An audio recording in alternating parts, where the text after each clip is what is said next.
And here are your hosts, RJ Young and Brandon Drum. What's up, kinfolk? I am back with Brandon Drum. This is Young and Drum. We're going to talk Tim Kish retiring. We're going to talk moves made by Alex Grinch, such as they have been or could be. We're going to talk about potential replacements for Tim Kish. We're going to talk about Jaden Hazelwood. And we're also going to talk about, yes, Kyler Murray. This is something that, well, we decided to just start running the pod because Brandon and I were just thinking out loud about this. If you heard the scuttlebutt, you know that now NFL folks believe that it's in play for Kyler Murray not necessarily go to the NFL, but return to Oklahoma in 2019, leaving both the baseball money and the NFL money on the table to come back and play another season of college football. Brandon, dude, I don't buy it, but you don't buy it. Like, you go into your thinking on this.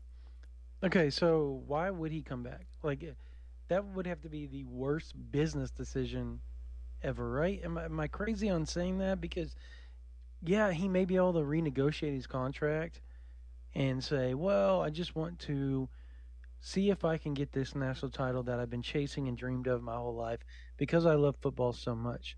And I don't know if it's necessarily him loving football or him realizing that, man, just being in the minors and the travel and all the bull crap you have to put up with, being small town, single A rookie league guy that you're not making hardly any money.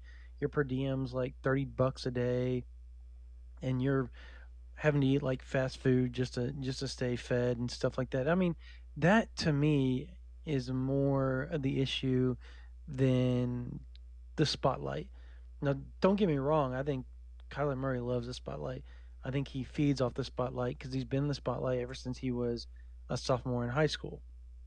So I think him getting that taste again this year at Oklahoma, where he was the guy, he wins the Heisman, he's one of the greatest players in college football history for a single season, and that just goes away when you go to the single A. I don't know that he wants that. So that part I can believe in him wanting to come back and kind of wanting to renegotiate with the A's. But the other thing is if he goes back to Oklahoma and say he finishes first or second or third for the Heisman again, which means he had a really good year and Oklahoma's in the national title or the playoffs again, I don't know that he ever steps foot on a baseball diamond.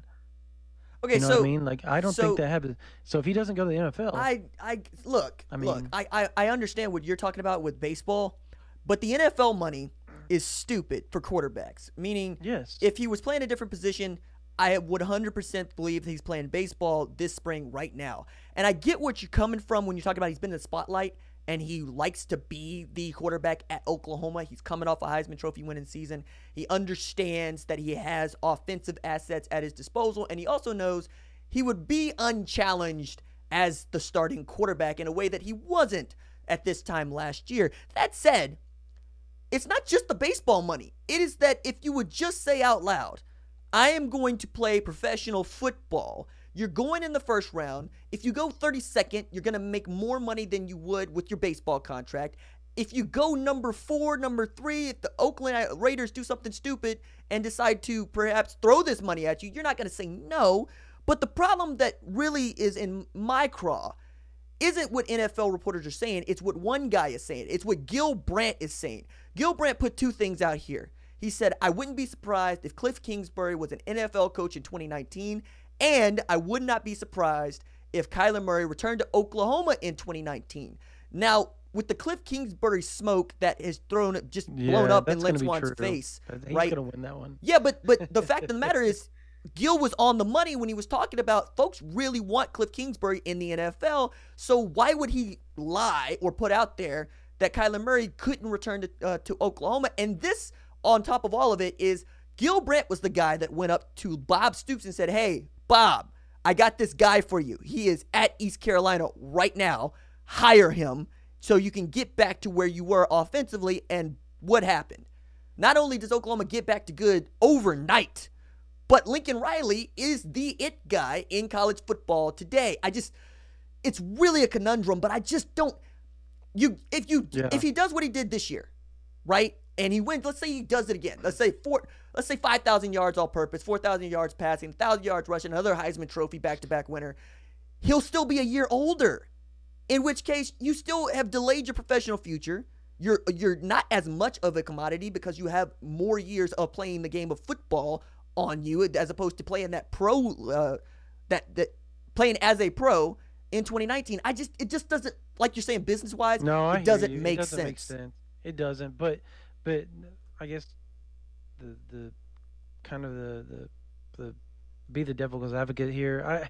I just feel like it really could happen. Like, we're sitting here saying no because we don't believe it, but then when you sit back and you look at it, you're like, man, he really could, because he could really, like, maybe the NFL guys aren't telling him he's going to be getting the money that he wants to. That's the thing that I think you're hitting on. Behind the scenes, look, if you come back and perform this way 2 years in a row, you're going to be a number 1 draft pick. No, that's the thing. So I think if you're even entertaining this, you did not get a favorable grade back from the NFL, which seems bonkers to me. It just means stupid.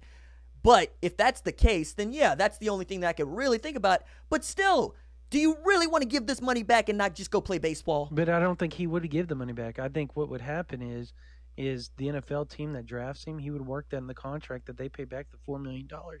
And they just kind of give him instead of a $15 million signing bonus to sign on a first rounder, he gets $10 and No, and that makes sense. What I'm saying is it doesn't make any sense to just play football in 2019 for Oklahoma. I agree with you there. That's what I'm coming at. I'm not saying that he can't work out a way to where he doesn't financially have to pay that $4 million that he'd be giving back, because I think he'd keep like 1.3 according to I think it was Baseball America. I read that he'd give back basically 3/4 of the contract, which is fine, right? It's funny money to him at this point. But I just don't see a line that is, hey, I'm going to play for Oklahoma in 2019. Also, I'm going to give all this money back so that I can play for Oklahoma in 2019.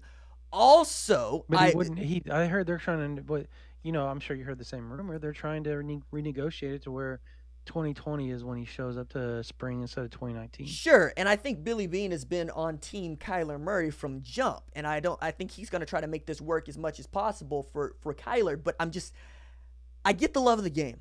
I get that you love being a college football player. I get that you love being the quarterback at Oklahoma, and I get that you want your victory lap with the Heisman Trophy and another opportunity to make a run at this thing called the national title. But if I'm your dad, and what we know about Kevin, what we know about his situation, exactly. you go play professional sports. He does at this point. I don't think it even is that they care that he plays baseball or football. I think it's that they care that, man, you only get so many years to play this sport, either one of them, and you want to play them professionally for as long as possible. We're a week away from knowing this, so I think it's January 14th. Right, January 15th is the deadline 15th. Okay, for early entries. So we wake up on January 16th, and he hasn't declared to the NFL. Be bonkers, dude. Now we have been wrong on this. I say we've been wrong. We've hedged on this podcast, even in the short amount of time we've been doing it. But for the most part, our thinking has lined up with what has happened. So with that in mind, I kind of want to ask you about this with Kyler. Knowing what you have at wide receiver, knowing what you have at running back, also knowing that you get a new defensive coordinator. That the new defensive coordinator is where I think his whole mental thinking of coming back is coming from. He's like, man, we might actually be good on defense with that offense. You're asking for a huge turnaround, and I want it to happen as much as anybody else does. All you need is top 50. Yeah, well, but a top 50 is literally doing twice as better as you did in 2018 because you regressed in 2018. 67th in 2017. Yeah, right, to like 108. So they return everybody, so they should be able to do it. In theory, they should be able to do it. Because I think I think everything leads to newness. So there's a new scheme, there's a new coach, there's a new voice, there's a new culture, there's all this newness. And I think we've seen it before. And we saw it with the offense. I mean, the offense was freaking putrid. at Oklahoma before Riley showed up. Well, Bad. and I get and I guess, man, you're asking for lightning to strike twice there, dog. Yeah, I know. That's what I'm saying. Like, but I know that's what that's what Kyler's thinking. You know what I mean? And I think you agree with me on that. Kyler's thinking, man, what if? What if? I'm like, he's hedging on what ifs, even toying with this, and the fact that he hasn't come out. Like, why wouldn't he have already come out? Like everybody else has. Everybody's come out going to the NFL, and here's the Heisman winner just sitting back, chilling, kind of waiting his turn. I'm like, dude, what are you doing? I get I get the mastermind aspect of this. I just No, I don't think he's staying. okay. I'm just saying, like, I mean, it makes short, you sit back short and of think, what is going on? well, and that's the thing, right? And this has been a very closed conversation. I don't know about you, but like I've been digging on this. Like we dig on a lot of things all the time. I have. I'm right. The Coaches Association is going, what the hell are y'all hearing? Right. And everybody they're hearing the same thing that's being reported. Like, he actually may come back. And I'm like, what? Well, and then you're getting mixed messages. I can't believe this. Like, I can't wrap my head around it to believe it. I'm sitting here saying all the things that is like out loud to make myself believe this. But then when I sit down and think, I'm like, this is bull crap. There's no way this guy's coming back, right? Right? I look.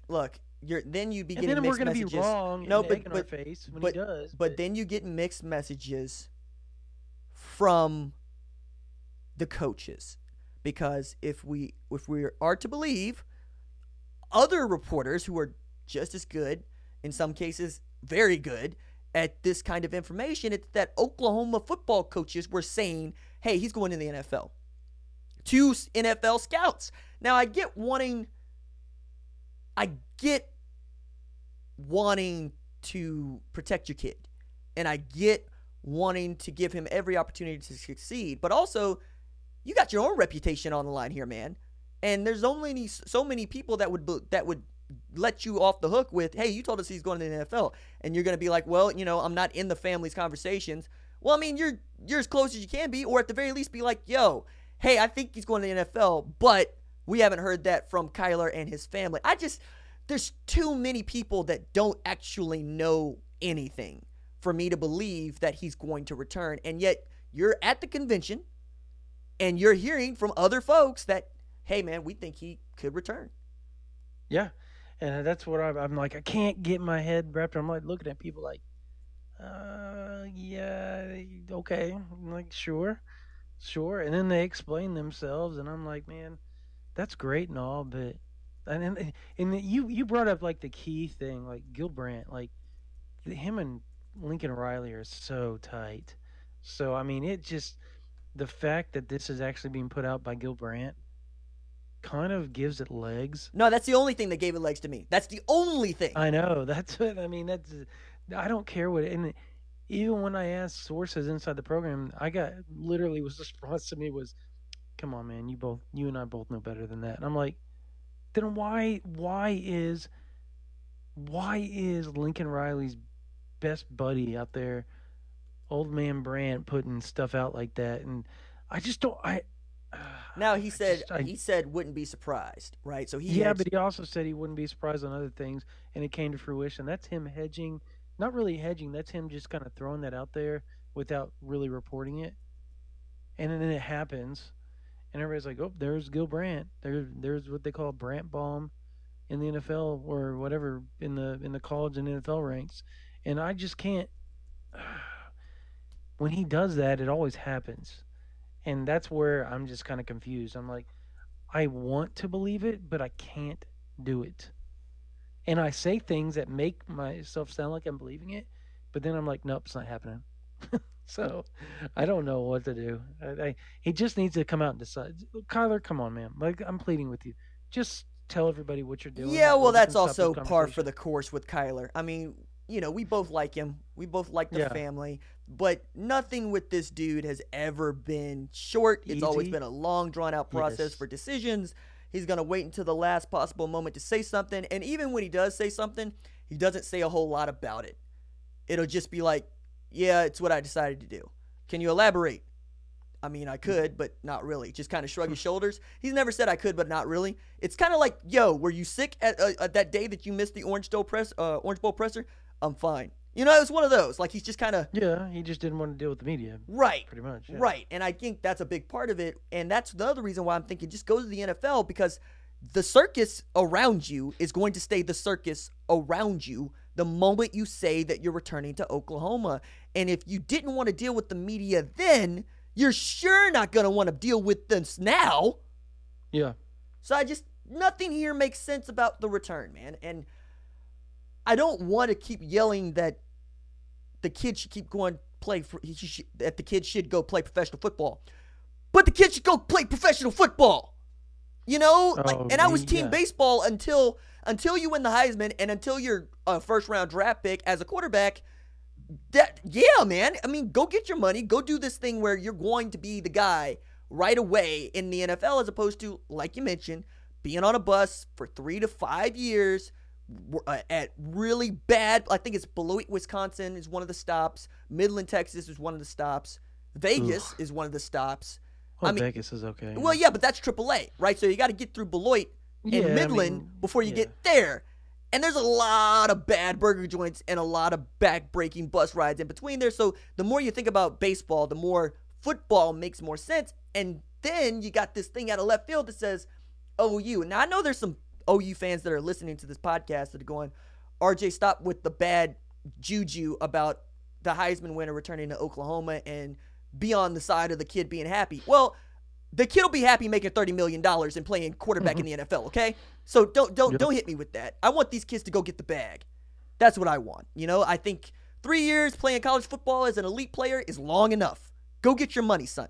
Like, what would be the worst possible spot for Murray to land in the NFL? Worst possible spot for Murray to land in the NFL. Jacksonville, right? Like no. Jacksonville's offense is awful. I think you're thinking about this wrongly.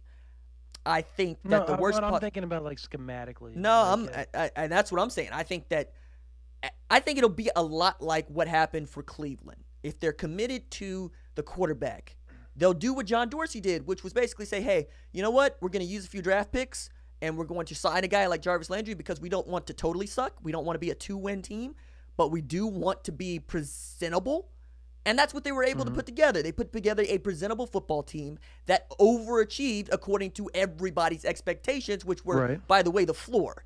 But if you're talking about a place like Jacksonville, the way that doesn't work is if the general manager and vice president... he's amazing. Right. Yeah. And if you're going to stick to this idea that you're going to throw the dude to the wolves, and I don't think that anybody's going to do that with their quarterbacks, and even Arizona didn't want to throw Josh Rosen out there. They just had to because Sam Bradford was kind of sort of garbage. So I guess the Raiders would be the worst spot. No, I don't even think that's true.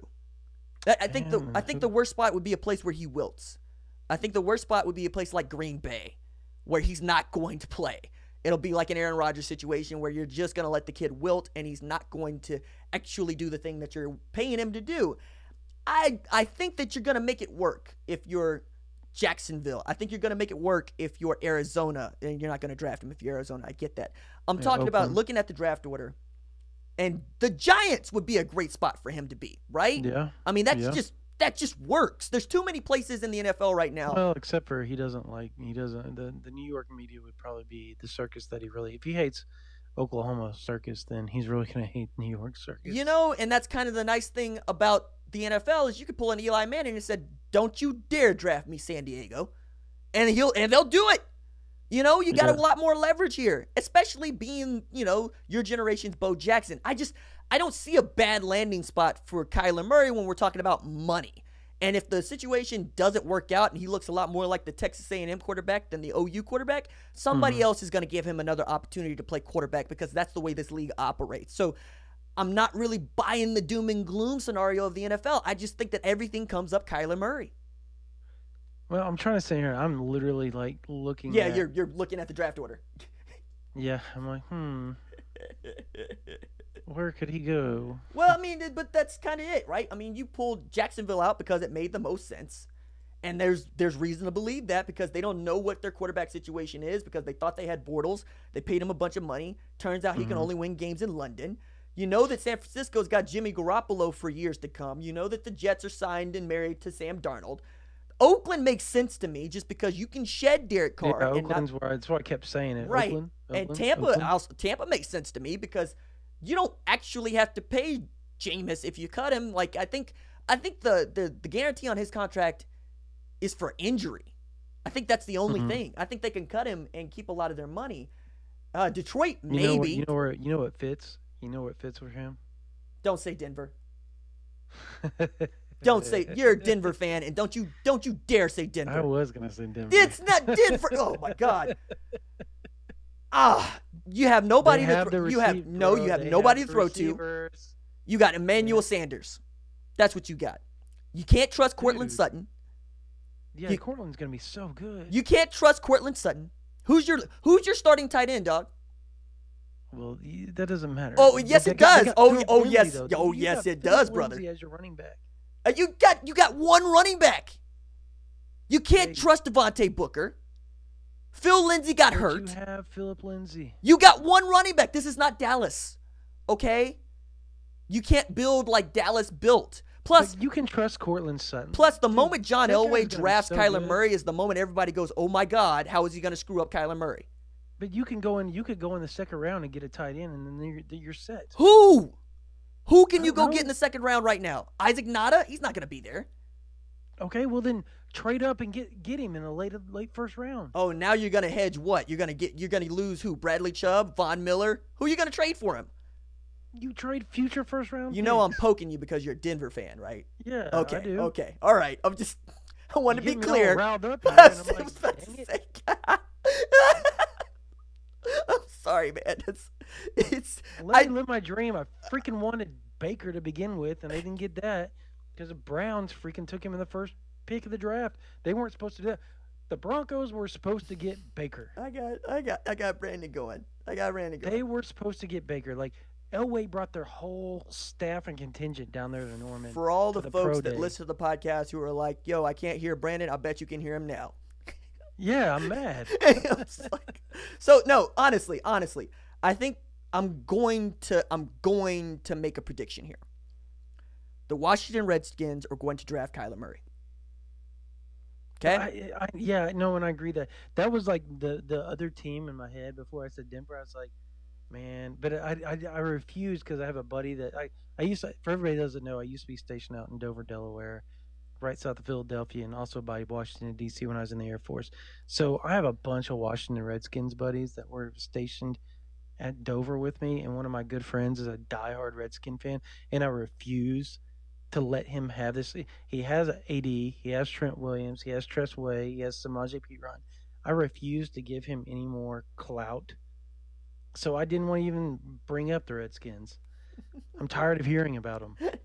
Well, I mean, they're That's all kind he of. talks about. I mean, all these OU guys. Well, I was about to say you got a lot of Oklahoma guys at Washington. You also got one in particular. I mean, like the AFC in particular, right? But then I don't want to see him get there because I'm a Dallas fan, right? And that means I got to root against Kyler Murray. Well, I hate the Cowboys. So well, I mean, get in line, dog.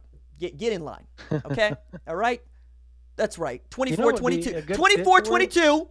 That's right. Because the Chargers, because Rivers isn't going to play much longer. Nah, Rivers is going to keep playing. I think Rivers is on that. He's 50 or what? Nah, so Rivers has got the same mojo that Ben Roethlisberger has, and they're about to rework that dude and extend him. Same thing with Aaron Rodgers. Same thing with Breeze, and of course Brady. That group of quarterbacks is going to try to play until they're 50.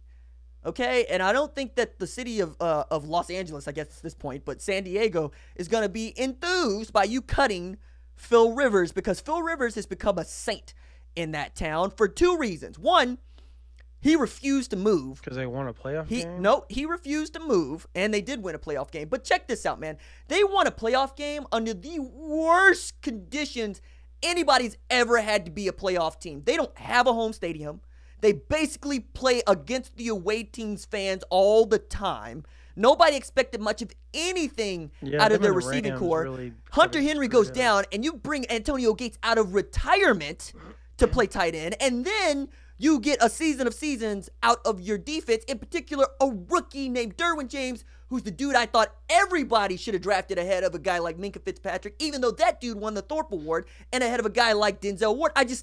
I'm amazed at what San Diego, well, I guess we're Los Angeles Chargers have been able to do, and I'm in awe of what Phillip Rivers has been able to do. And now that he's basically gonna be the runner-up for the MVP award, come on, man, you're not gonna draft Kyler, not this year.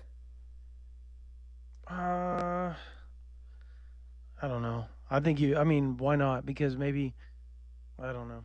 Yeah, I mean, Tennessee would be another good spot for him because the Mariota's not gonna. Nah, I think he's not cutting it. I think that they would sooner put Blaine Gabbert there.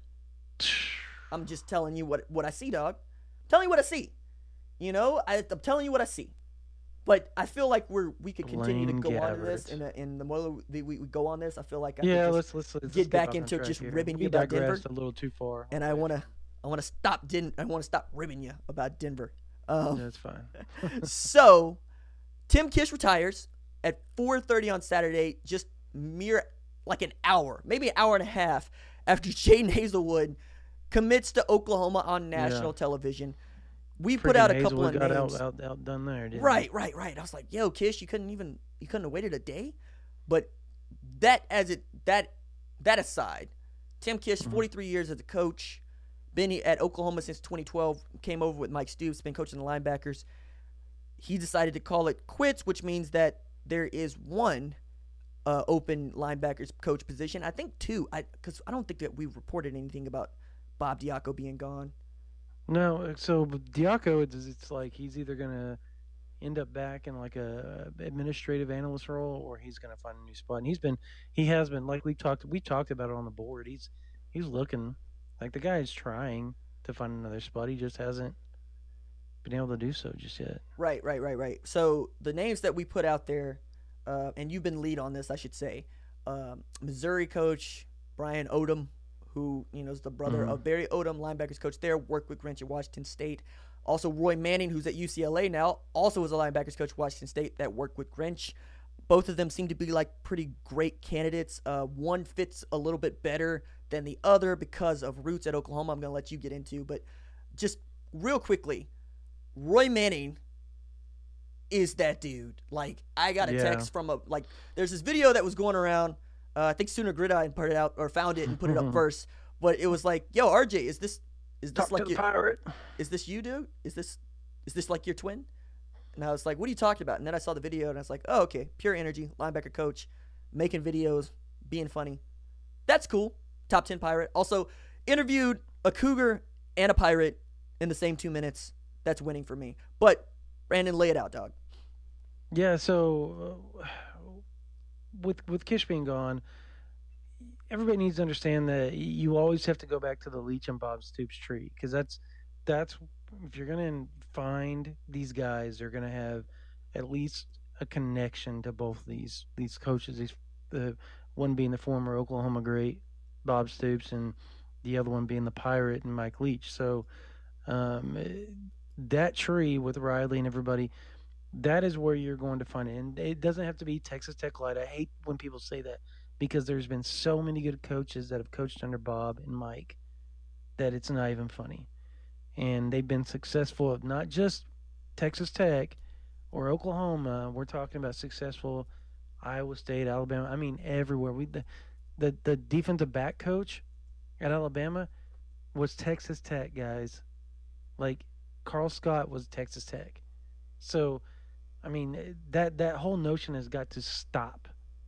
But you have to go and you have to look at all that. So, and talk about Arizona. Arizona is another school that there's the connection because of the Mike Stoops stuff, which is also Bob Stoops. So wherever you find Bob Stoops proteges, there's that connection back to Oklahoma, and that's where you're going to find the guys that normally end up a part of the staff.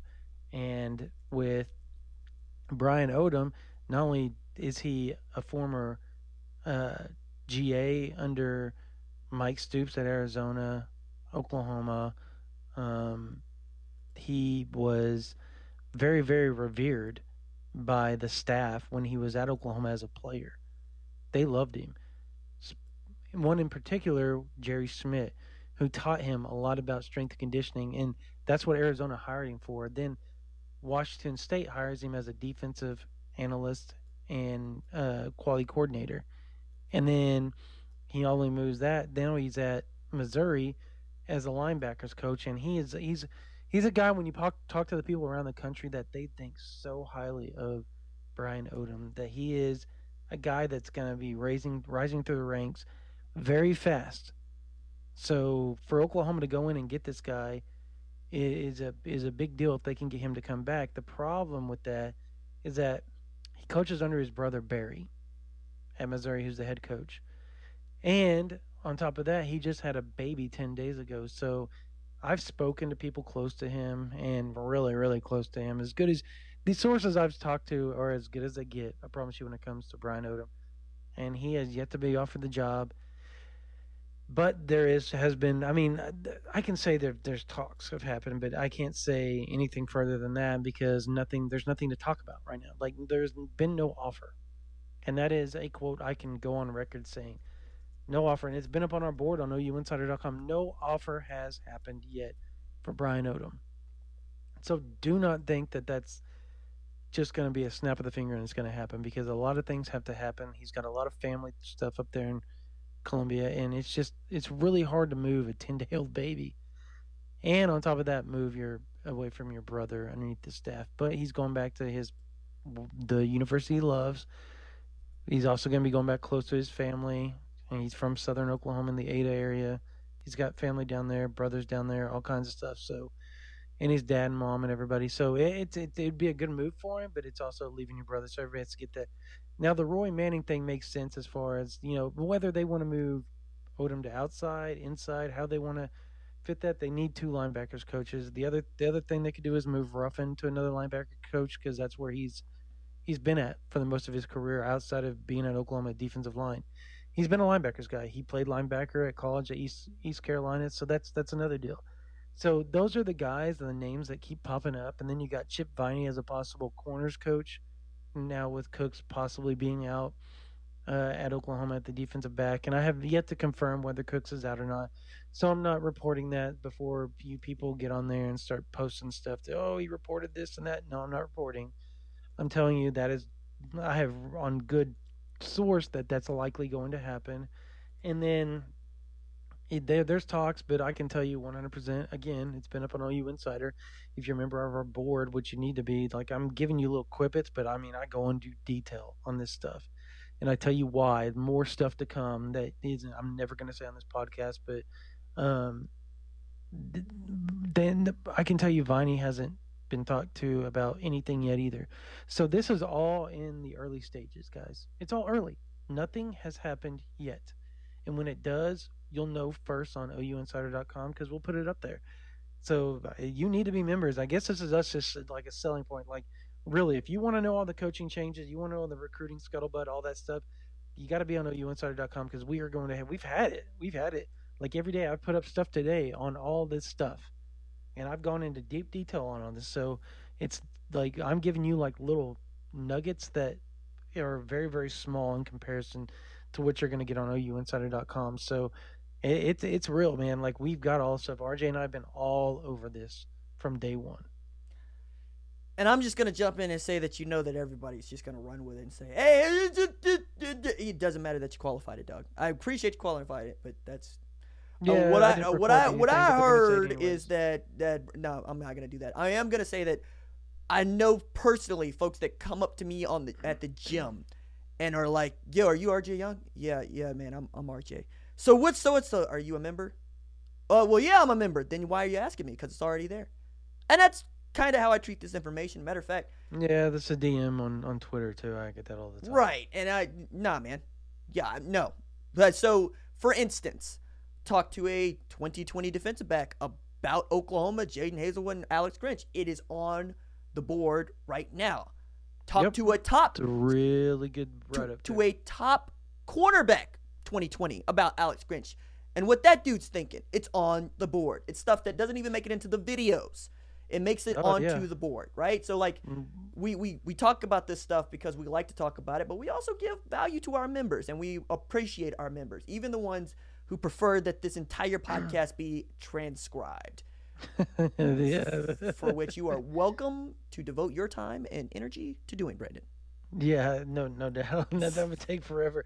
That would be an all day affair, probably a 2 or 3 day affair. But I mean, we gotta literally, just for example, there's something on the board right now about Alex Grinch, and I got quotes from a couple of parents their kids spoke to Alex Grinch. One being a signee, the other one being a commit, and kind of talking about trusting the process and just how much trust and faith they put in Lincoln Riley and why they put so much trust and faith in Lincoln Riley and or Alex Grinch after just speaking to him after a couple of minutes. Dude, there's some killer quotes in that thing. So again, ouinsider.com, it's literally $8 a month. Like it's a Starbucks coffee, guys. Well, So I mean, or a fast food. or trip, you know what? basically. Continue to be the person who listens to this podcast and Yep. wants to know why we're continuing to flog the website that pays us a living wage. Or just go there and sign up, and then you'll be just nodding along with the rest of us like, yeah, I know exactly what they're talking about. And Yep. I appreciate being the person who knows more than the other person. That's what we do. But let's move on to another subject, right? Which is, what exactly can we expect in recruiting for the last month of the 2019 cycle? Because it is over in February, National Signing Day. There's still a couple of slots left, but they're being judicious about them. And I don't necessarily think they're going to pick up guys that you, meaning the listener of this podcast, have in your head. So, Brandon, what do you got? I know what I got, but Yeah, I mean, there's David Uwebu who was down here, but I'm not going to go into detail of why he was not at the All-Star game. I'll just say that some issues arose, whatever. They came arisen. and they came up, and he did not perform, did not suit up. We'll see if Oklahoma falls through with some of the stuff with him. Yeah, he's a guy that Oklahoma really wants, though, because he's a really long, athletic guy. He's a good kid. I think he's just kind of mixed up with some of the wrong crowd a little bit. And if Oklahoma can get him up there and get him committed, it'll be a good move for Oklahoma, because David Uwebu is a guy that, I mean, you've got to be really good for the Armel American or whatever American Family Insurance people, whatever they are, the U.S. Army. I don't even know what it is anymore. Amway. I think it's Amway now, dog. I don't even know. I know it's the American Family Insurance All-American game, but I don't know who the people are that I know. It's Eric Richards. It is that American invited Family him. Insurance. You're right. It's American Family Insurance. It's Eric Richards that did the invite, and they invited David Uwebu up. So you got to be really good. They had already offered him months and months ago, but he waited too long, and he got filled. But an opening came up, and they put him in there, and he came up. He performed really well all week, looked really, really good, long, athletic, really twitchy, really fast off the edge. Oklahoma's in a really good spot with him. Then you have Danielson Ike out of Kansas City, Missouri, the offensive lineman, that Oklahoma's in a really, really good spot with him. And that's about it. I mean, it's going to be a slow go for Oklahoma as far as 2019 goes. I would think you're going to look JUCO with Grinch coming in to see if he feels like there needs to be some spots, some depth, some talent, moved around here and there. So that's something to watch going forward as the JUCO ranks. But other than that, it's on to 2020 and 2021, and they're really pushing that and really trying to get Grinch and the rest of the staff filled out so they can really go full throttle about what the next two classes going forward. Right, and I guess the other part was just digging into the JUCO ranks. There were a few guys that could end up getting an offer from Oklahoma. There's been some interest, but it's really difficult at this late stage to get somebody that you absolutely have to have, especially a defensive back. Now, what you would want is size and length, but I'm not necessarily sure that that's what you want to do, because you could roll that over into the next recruiting cycle. And for the folks that don't understand or don't get the early signing day and the over signing or the 25 is basically the limit, but look at it as a salary cap, which means that if you had slots that went unused in the previous year, you can roll over early enrollees into the next year. So you can see you can see programs like Michigan that might sign like 27, or even Alabama. Or you might see a program that only chooses to sign like 19 or even 21 because there's nobody out there that they really absolutely have to have in this recruiting cycle. Mm-hmm. And they might already have their eyes on somebody they just must get for an early enrollee in the next recruiting cycle. So don't get bent out of shape because you see Alabama has however many recruits. I think they're up to like 27 actually. I got to check on that right quick since we're talking about it. But I think it's 28 actually. Right, and 28 commits, right? And then you're looking at A&M who has 25, and you're looking at Clemson who has 27, Michigan has 27, and so forth. So don't get a bit out of shape because you think that they're over-signing. That's not exactly what's happening. It does happen. It's a thing that still does occur, but there are contingencies in place that allow for these things.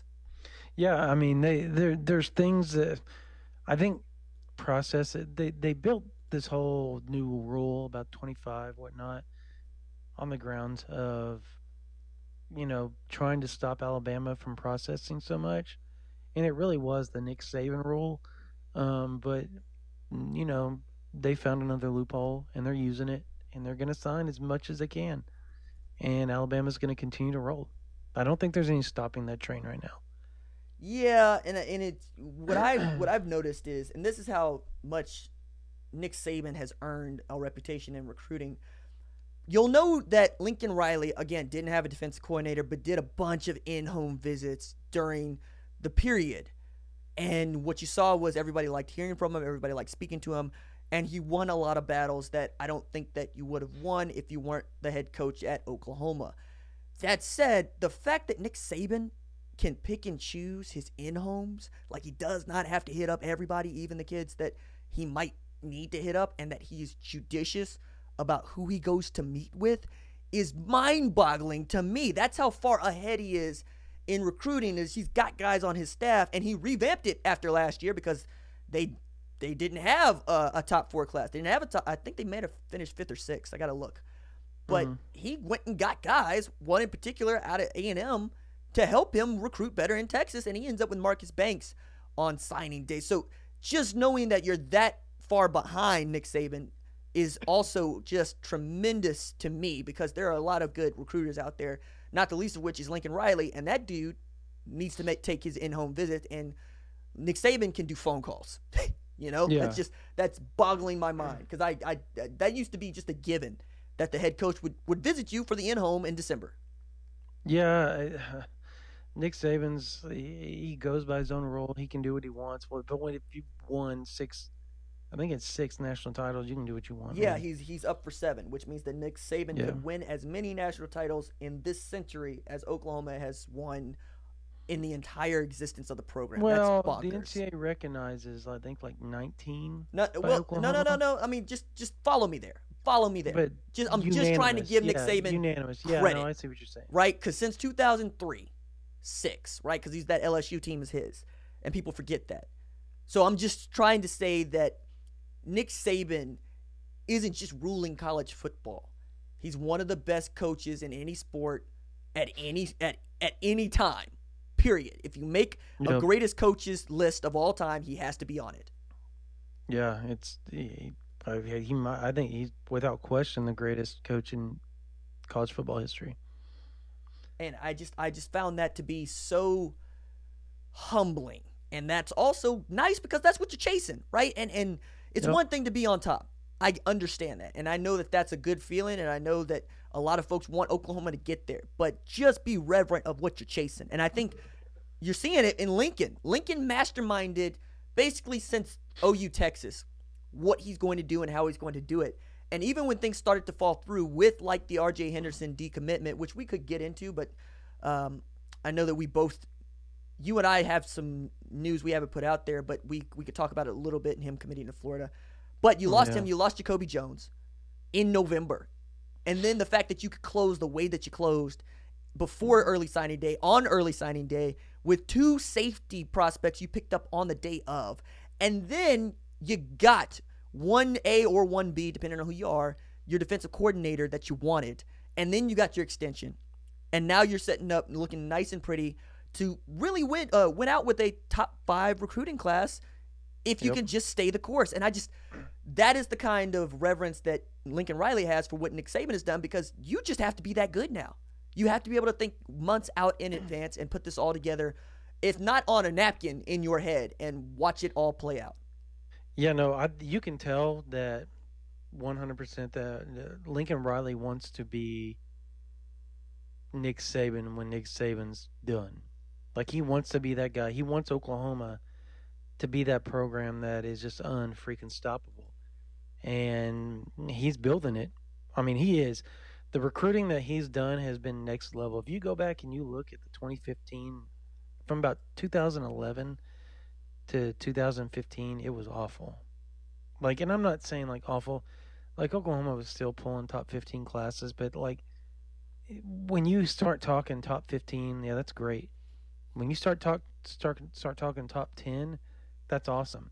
When you start talking about what Oklahoma's done the past 3 years, that's amazing when it comes to recruiting. Well, I mean, you and made a quantum leap, that's where they're trying to get to. You made a quantum leap from, I think it was like 14 in 14 and 17, and then 8 in 2018, and now you're looking at 4. Was it 4? No, I thought it was top 10 in was it 2017? Yeah, okay. yeah. Okay. It was like 9. They did 9, okay. then it was like 6 last year, and okay. now they've done like they're at 4 or 3, depending on what you go by. So they're moving up every year. So he's making the move. He is doing everything he can to make sure the talent's there at the University of Oklahoma for them to make that push to beat Alabama when Alabama's dynasty's over, because dynasties end. So, and who's going to be that team that takes over when that happens? And Lincoln Riley wants it to be Oklahoma, and then he wants to be up there for a long time. Okay, so to correct myself right quick, you had 9 and 8 respectively in 2017 and 2018, and then in 2016, which you could make an argument was it was like 15 or 16. It was 19, right? Okay. And that was when people started to ask, were the wheels coming off of the recruiting wagon for Oklahoma? And then you were able to get back into the top 10 following that, and you've made top 10 finishes, and you're going to have a top 10 finished class. That was the first year, yeah. That was the first year Riley was there, right. Simmons and all those guys.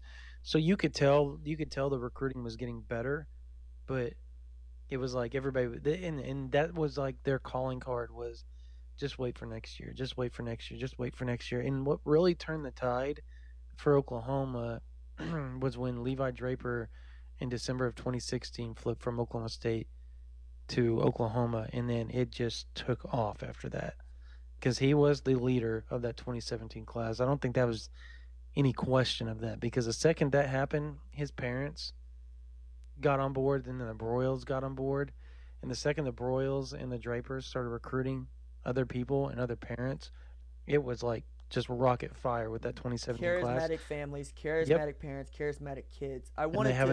Program hasn't turned back since. I wanted to talk a bit more about recruiting, in particular with Jaden Hazelwood, just breaking down what that is, what we know, but also just tip a cap to Dennis Simmons right quick, because I follow the recruiter rankings unlike a lot of folks I think do, because I just think they're interesting, because I'm real interested in knowing who the best guys are at selling their programs. And for a long time, Cale Gundy was at the top of the list throughout the 2018 year in the 2019 cycle, and he's been replaced by Dennis Simmons at number 2.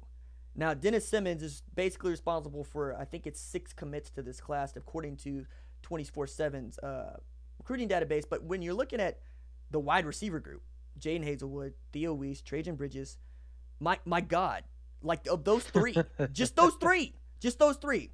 And then you were the primary on CeeDee Lamb, right? And you were the secondary on guys like Woody Washington and TJ Pledger. And you were the secondary on guys like Grant Calcaterra and Ryan Jones and Hollywood Brown and Sutton. I mean, we keep going here, but just I think dude is having a moment right now, and I think we need to say that, because you basically he was primary on Hollywood. I know that for a fact. And he was primary on Rambo, and he was primary on D.D. Westbrook. Right. So you're talking about, depending on whose recruiting rankings you're going off of, 3 5-stars at wide receiver, and the top 2 wide receivers in the class. Mm-hmm. Come on, man. Three of the top 5. Good crazy. God, man. Like, that's the question now, and I got to bring it up because I think I would not be doing my job if I wasn't, is you look at the 2019 class, particularly on the offensive side of the ball, and you have to create a chemistry and a family among those kids right now, right away, because that can fall apart in a hurry, because those are all dudes that are used to getting the ball early, often, and all the time. And yet you're going to not only have to tell them that they're going to take a step back in that regard to a degree, but they got to earn it all over again. Now, I know that they have said, and I believe them, hey, this is what we wanted, and we're going to make it work. And all 3 are early enrollees, too. Right. And if you're just thinking about it, you're going, there's not enough footballs. No, there's enough. Like, if you look at it, like, so if you go look at the stats for Oklahoma last year, Hollywood could have had 2,000 yards receiving had he not been injured in 3 games, basically 4 games, counting the national semifinals. So you had that. Then you got CeeDee Lamb with 1,000. Then you got everything that Calcaterra, Rambo. Then you had 80 Miller. Who are the other guys that were catching Miles Tees? Like all those guys. So instead of them rotating all those guys in and out, you're gonna have a rotation of Calcaterra, probably the tight end out of Arlington. Oh my God, I just went blank. Lee Morris. Oh, out of Arlington. You're gonna have Lee Morris. Yeah, you'll have Lee Morris. Then you'll have the freshman out of Arlington that I just went blank. Man, he blocked 2 punts this year, and I just went blank. 81. Oh my goodness. No, 84 is Lee Morris. Not Saltarella. Braden Willis. Excuse me. Braden Willis. Then you'll have Rambo. So outside of those guys, you're basically going to have Weiss and Lamb. And you're going to have Weiss, Bridges, and Hazelwood, and that's going to be your rotation. Now, those are the 8 guys, right, that are going to be rotating in and out. So who is going to be the winner out of all this? If you were to guess, out of those 3 receivers, who won the jackpot when Hazelwood committed to Oklahoma? Who won the jackpot? Yes, as far as getting touches. Trajan Bridges. I don't. And this is why. Hear me out. Because he's got to play inside. Yes. Because he's moving inside. He's going to be on a nickel, a linebacker, and a safety, and he's going to abuse those guys. Well, okay. So I get that. Just made sense to me, especially just looking at his build and the build of the guys that usually play on the outside. But also, when you're talking about the guy that plays in the slot in this offense, he's going to be up against the tight ends, and that's why I'm not necessarily sold on that, because matchups, nightmares are awesome, but Grant Calcaterra is playing the slot because he's enormous. Lee Morris is playing in the slot because he's enormous, and they were going more toward a big wide receiver set. Well, later in the he'll play year. Opposite, 4 wide sets. He'll be the slot on the opposite side of the tight end. Right, and I guess that is an argument for him getting lots of touches, but again, I think it's going to be built around what Austin Kendall can do, and if he can throw a good deep ball, then or Mr. Donut. Think about it. Think about what I just said there. I heard you. And I'm people are going to be like, wait, donut. Right. And I'm not touching it. Think about that. Y'all go ahead and think about that and see if you can come out with Mr. Donut is. If you live in Norman, you know what I'm talking about. So, or off 23rd Street. So, that said, I wanted to just finish out the pod talking a bit about the national title game, what we see, what we can take away. I think we've been saying for years that Nick Saban is the greatest of all time, or one of the greatest of all time. I think he's the greatest of all time. I think he's the best college football coach who ever lived. Fight without question. But also, Dabo Swinney has an opportunity to make his claim for his legacy, because I think this is the part that gets missed about this matchup and this not even rivalry that people already say that they hate. It's not a rivalry. I mean, they've ended up in the college football championship for the national title game 3 times now, right? That doesn't make a rivalry. It just makes them the best 2 teams in the game, and they're going to hit up against each other. But who is Clemson? Alabama has tradition. Alabama has the Bear. Alabama it puts players into the league. Clemson was all of nothing before Dabo took it over. And even then, he took it over on an interim basis, and nobody was sure he's going to keep the job because they got housed by 70 to West Virginia. And then all of a sudden, with recruiting and Dabo Swinney just being that dude that can walk into your living room and come out with your 5-star kid, you turned Clemson, South Carolina, into a world beater in a state run by the Gamecocks, around North Carolina, around Florida State, Georgia, Alabama, Florida. I mean, what he's done to get Clemson to this level rivals what Nick Saban's been doing, just because he does not have the apparatus that Saban has had. And I just think that that's bonkers that people don't want to tip their hat more to Dabo Swinney and what he's built. I mean, from Taj Boyd to Deshaun Watson to the move to Trevor Lawrence away from Kelly Bryant after Kelly Bryant got you there. Yeah, I mean, just to the defense, to stealing Venables away, to making him a very happy guy in the way that, check this out, man. He has a guy that doesn't even think about interviewing for jobs. That's not even Nick Saban can do that. He's got a guy, a defense coordinator, who is so happy that he doesn't even entertain gigs.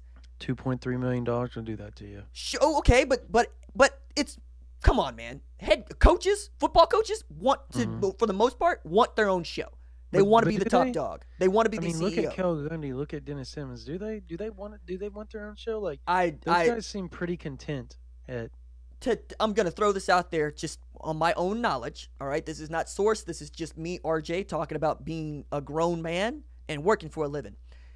If I am Cale Gundy or Dennis Simmons or any other Bill Beatonbow, well-to-do, qualified position coach, co-offensive coordinator, co-defensive coordinator, what have you, source out. Right? RJ, you offered me the opportunity to be the head coach at Arizona, the head coach at UCLA, the head coach at, and I'm throwing major programs out there, but not blue bloods. I'm making this a really achievable thing, like, I don't know, Minnesota. Right? Iowa, if Kirk Ferentz ever decided to leave. You think about it. You would think long and hard about it.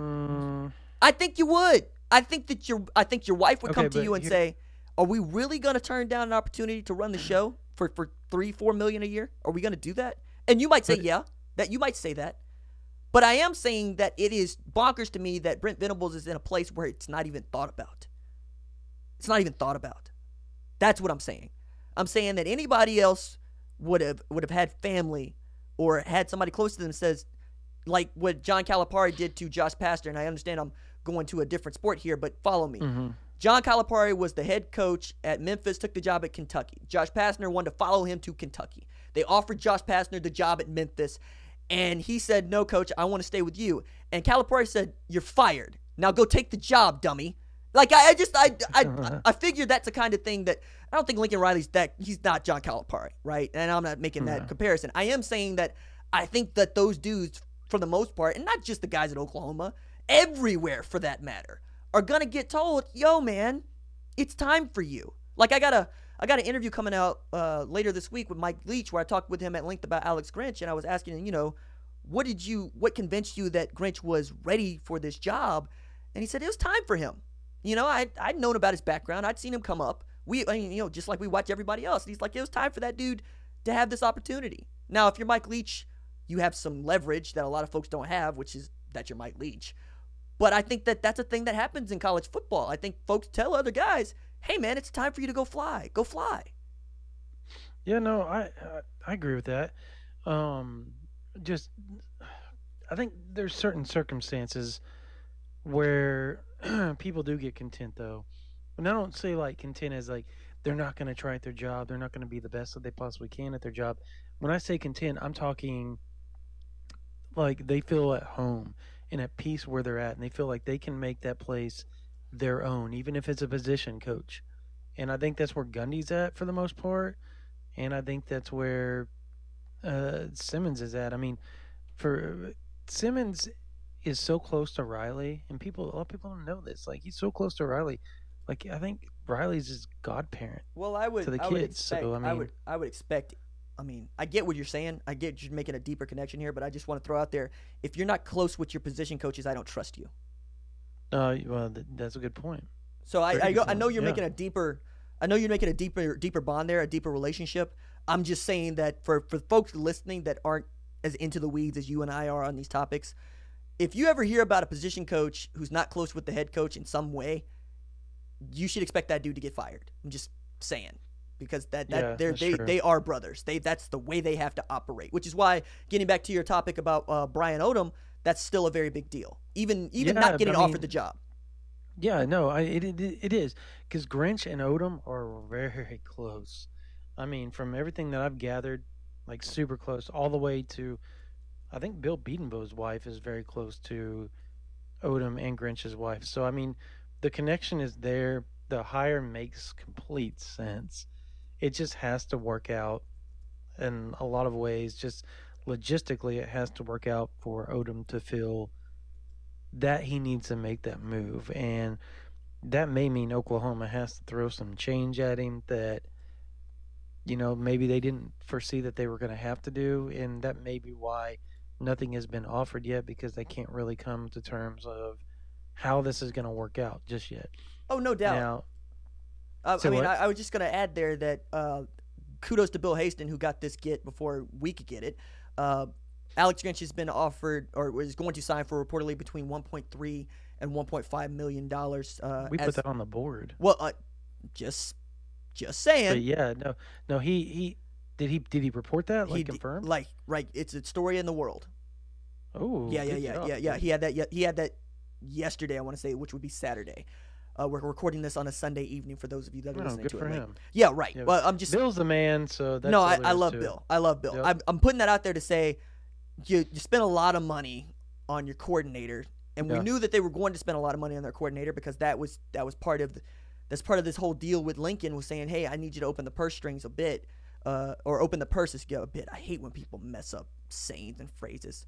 You got to get a kick in the arm. You got to get a shot to the foot. I hate that. Anyway, you're going to need to loosen up the purse strings and go help me get some good guys here that I trust, right? That I want, that I know will do the job. And maybe Josie's like, we're spending a lot of money on the coordinator. Make it work with the position coaches.